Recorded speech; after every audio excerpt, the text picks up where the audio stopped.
Hello, ladies and gentlemen. This South Carolina version of Raw was actually pretty good. I was surprised on how they're building up to their Money in the Bank pay-per-view. Usually they haven't been doing a great job, but they've been trying. And that doesn't mean it's great, but at least it's something. I can say they gave us a lot of stuff here in this Raw. I'm actually quite surprised. Seeing Daniel Bryan open the show was really good. I'm glad I'm not seeing a John Cena or a Sheamus or a Big Show or an ADR for that matter. I'm glad I didn't see any of them. Daniel Bryan dealing with Randy Orton has been a very good rivalry. Now, they had two matches tonight. The first one was a DQ because neither one could win. It was a double DQ. So, the WWE gave people this is where I get annoyed with the WWE app. They do it too damn much. It's bad enough they talk about it, but then they gave too many times they want to give people a vote. And only 100 some odd thousand people did the app. WWE, you got at least 20 or 30 million people around the world, including the United States, at least, who watch your show. And you're telling me only 100,000 people is willing to use it? Get rid of the fucking app. There's no point in using an app that only gives you 100,000 people. If it was a couple of million people, I can understand that. But it's like under 200,000 people. Maybe 120, 130, 140,000. What do you gain from this? It's stupid. But taking away from that, seeing the street fight that was voted on was a very good street fight. It was the match of the night. It was. And I can say this. Seeing this at its end is a question mark because you saw at the end that Daniel Bryan won and Randy Orton gave him respect and they walked away. The question is, where did it go with Daniel Bryan and where did it go with Orton? Orton really needs a heel flip. He does. But if they're planning to use Daniel Bryan against John Cena after Money in the Bank, how are they going to do it in the next 3 weeks? They'll have to do it at Money in the Bank and afterward to build into the next show, which is SummerSlam. I don't know how they're going to do it, but they better do it right because the people are really into Daniel Bryan again. Now, the first match of the night, other than the one we just spoke about, was Rhodes Scholars versus Sheamus and Christian, who I understand has been healthy for 10 months and they could not fit him into any program because they didn't know where to put him. Are you kidding me? You couldn't give the guy just a basic match for the last 10 months. You couldn't give the guy a dark match. No storyline. Just let him go out and wrestle. You're kidding me. It's stupid. And worse yet, this match was stupid. Unless they're going to do one thing that I'm hoping for. The match itself was boring. I feel sorry for Rogue Scholars.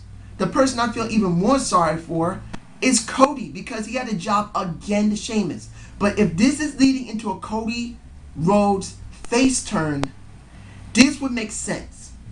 Now, I've said this a while back when Caitlyn and Cody could have been teased at being together. And I thought maybe Rogue Scholars was going to break up and Cody and Damien were going to fight one another. It would be the best thing to do. Cody is a very, very good. Compared to both of them, Cody could be the better face of the two. Damien's a much better heel right now. I mean, that's kind of pushing it, to be honest, because both of them have been so badly structured. But the way that a Damien is compared to a Cody, I believe Cody could pull off a face turn. But that's if they let it happen. If this doesn't lead to a face turn for Cody, I don't know what the fuck they're doing with any one of these four guys. Really, I don't. So I'm just going to move on from there. The next was, I'm going to say this right now, between Caitlyn and Oksana. The match was but the bit afterward was actually kind of good. I'm no big Divas fan. I'm not. The Divas have sucked for so long. They haven't done nothing with them. And I love my Naomi. And seeing Layla compared to Oksana and Caitlyn and Layla. Layla is the most gorgeous woman that was out there. Nothing taken away from Oksana or Caitlyn. Both of them are really good looking women. But I've said this already. The second in line for me, if there was no Naomi, Layla L was my love for quite a while before I met my Naomi. And seeing a Layla there, consoling and being by Caitlyn's side was okay. Seeing an AJ in a bodysuit imitating a Caitlyn, one, is not that bad. We need this. Two, I think it must have really made AJ feel good to actually have big breasts. Because I think that's as big as her breasts are ever going to get unless she gets implants like a Stephanie McMahon, who I will bring up later. But taking away from that, I'm not interested in seeing what they're going to do at Money in the Bank. I am. I have no idea if this is going to be good. I don't. But at least in the last 2 years, this has been the most entertaining, as entertaining you can call it. Out of a 10, this is about a 4. It's not a 5 or 8 or a 10. This is a 4. I still don't know how they're going to keep structuring this. But still, this is better than what we've seen from the Divas in almost 2 years. And the Eve Torres angle when she was working on SmackDown, they never pulled the trigger going up against Booker T. And they never pulled the trigger going up against a Teddy. Never properly. So this is the most entertaining as you can call it Divas feud we've had. Now, I'm going to say this before I move on to the next match with Jericho and ADR. If I'm right, seeing that AJ and Biggie are going to be by themselves without a Dolph will do perfect. They do not need to have these two together. Dolph and AJ must be split apart, and I'm hoping that Dolph is now going to be separate, completely going over as a face. And seeing the Jericho and ADR match is an example of that. Seeing the match itself, it wasn't a bad match. Seeing the Ricardo Rodriguez hit Jericho in the back with that spit bucket or bucket was a wise thing to do. Seeing that they still have to do I'm sorry, my allergies is really messing with me. It's making me hiccup. I know this sounds weird, but it's true. But seeing this is actually very good. They're still promoting ADR as a heel. And then you see a Dolph come out beating up on the ADR was perfectly fine. I don't know why they had to have Chris code break a Dolph last week on SmackDown. Like I said, I didn't see SmackDown. I've only seen little snippets of it. I was about to say that was from a previous video. But from what I can tell, Dolph is still being a face, which is good. It's understandable he had to get back on a Jericho. This is understandable. The question now is this. If they keep AJ and Dolph separate, will Dolph get over? I say yes. Dolph by himself, allowed to talk by himself, allowed to do his work by himself and be a face, will probably get over very well. He's being chanted beyond recognition right now. So it's important they keep them as separate as much as possible. I don't think they're going to completely do that. I'm sure AJ and Biggie are still going to come out with him periodically. But at least for now, unless I'm wrong, he's by himself. It's good. Now, I want to get into the triple threat tag team match for the #1 contender spot for the tag team championships. We got Dancing Giants, which is tons of fun. I get to see my Naomi, and it's Scott, I can't remember the guy's last name. He seemed to have donated to Sandy, which was okay, that's cool. And he got a chance to dance down to the ring and dance around with tons of fun. And my beautiful Naomi and the lovely Cameron. Oh, I love my Naomi. It's good to see her again. But seeing this, that the Usos won over 3MB and over tons of fun, what does this mean? Well, we got 3 relatives that'll be facing each other when the tag titles go up. Because Roman Reigns is a relative of the Usos. And some, I think they're cousins, first or second cousins, I believe. You can tell me below if I'm right or not. They are relatives, so it's not the first time they face one another. The question is, are they going to job? I probably think the Usos are going to job unless they finally are going to get these guys a chance to go for the titles. They have never had the titles. I'm sorry, they have NXT titles, but never this. So it would be a nice gift to give them. after working so hard for so many years.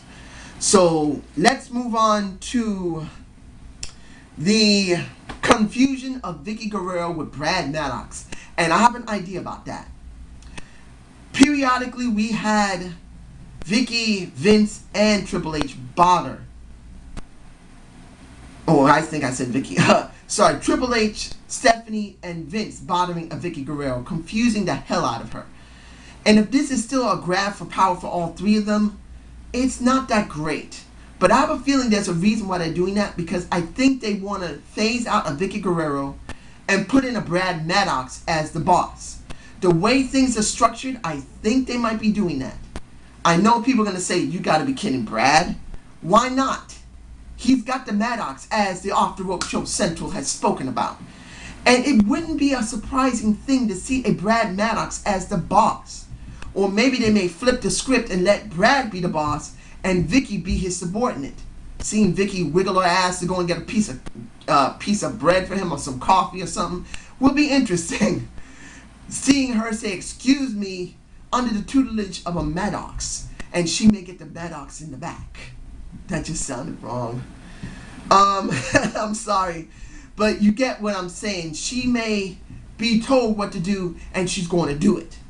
There's a possibility for that. Now, I said earlier that Stephanie did something. She announced to people for the Money in the Bank, which is a Rob Van Dam, a Christian, a CM Punk, Orton, Sheamus, and a Daniel Bryan. I don't think I'm forgetting anybody. If I am, I'm sorry. But hearing this early is good. Seeing that Stephanie do it actually wasn't too bad. I'm actually happy to see it with Stephanie, not Vince or Triple H. It's a refreshing thing. We don't see Stephanie often. She doesn't usually do anything. And if she just announces things and deal with the divas, I actually will be promoting this. I wouldn't mind seeing that. We need it. They need something going on with the divas, and Stephanie is the perfect person to do it. And I'm going to leave it at that. Now, let's see. John Cena. Only thing I can say about that, it was short. At least somewhat short. He said what he needed to say, and that was it. This segment was okay, but doesn't mean I'm fond of it. I'm bored with John Cena because he's been structured the same way. So I really don't care that much about it. He said some things that will make some sense, but I was just bored with it personally. What I wasn't bored about was Mark Henry. Oh, I loved it. Mark saying that a Steven Spielberg called him up and said, I want you in one of my movies, wouldn't be far from the truth. That man did an epic performance last week. The ratings went up, and I'm sure the ratings are going to go up again. This is what we need, ladies and gentlemen. I am hoping beyond stink that Mark Henry does win the title, because he did so well in the world title. When he ran, the ratings jumped many points on SmackDown. Who says it won't jump many points on Raw? They need something good. The Rock is not there. If we do not have someone new other than John Cena, we don't get anywhere. So if Mark Henry wins, we will see something epic. Not just because I'm a Mark Henry fan, it's because we'll get fresh blood in the world title scene. Mark Henry's never gone into the world title scene. He's always gone into the WWE title scene. He's always gone in the world title scene. He's been ECW champion. He's been world champion. He needs to go into the WWE title scene because we don't have anybody. I don't want to see Big Show in the WWE title scene. We've seen him so many times, I'm tired of it. So seeing Mark Henry is wonderful. And his segment saying, all of you are nothing puppets. I got you on some strings. He was right. He had them eating out of the palm of his hand. And that was epic. Now, anything else? Okay. I pretty much said everything I believe I needed to say. Yep. I'm going to the CM Punk and Paul Heyman segment. Now, I'm sure that some people didn't like it because it was long and it might have been tedious, but actually, it was good. When CM Punk confronted Paul Heyman and said what he had to say, I believe that was a shoot from a CM Punk. Anybody below, you can tell me if that was true or not. What happened in 2005 and 6 when he was down in not OVW. Actually, was it OVW before it went to FCW, before they switched over? I really believe that CM Punk was telling the truth about Vince and everybody else not wanting him. There's nothing wrong with actually putting an actual fact with fiction. That's happened more than once. So seeing this was actually good. Paul Heyman talking the way he did actually went very well with what's going on with the storyline. I was actually surprised the way he was talking about Brock Lesnar not going to be his client. But after the segment of the match, that might not be so anymore. But I can say seeing that segment between CM Punk and Paul Heyman was very good. I enjoyed it. Now, Darren Young against CM Punk. It was longer than it needed to be. CM Punk should have kicked his ass a lot sooner. But seeing the fight afterward and then Curtis Axel coming out to cover CM Punk's butt was good. And showing Paul Heyman saying, we'll talk about it later. I didn't want to see you get hurt. You were outnumbered 2-1. And the backstage that I just spoke about, saying simply, I don't need help. And Punk saying, you know what, you may have set this up, Paulie. You may have set me going up with Axel with the primetime players. I'm going to show how good I am. I'm going to win Money in the Bank. I am going to get the championship belt back. And that's my only lease in life right now. Seeing the look of Paul made me think that he may turn on CM Punk. But I don't believe he will. This is what I was hoping for. Seeing Paulie conflicted will be the catalyst for the fights between a Lesnar and a CM Punk. This is what I'm hoping for.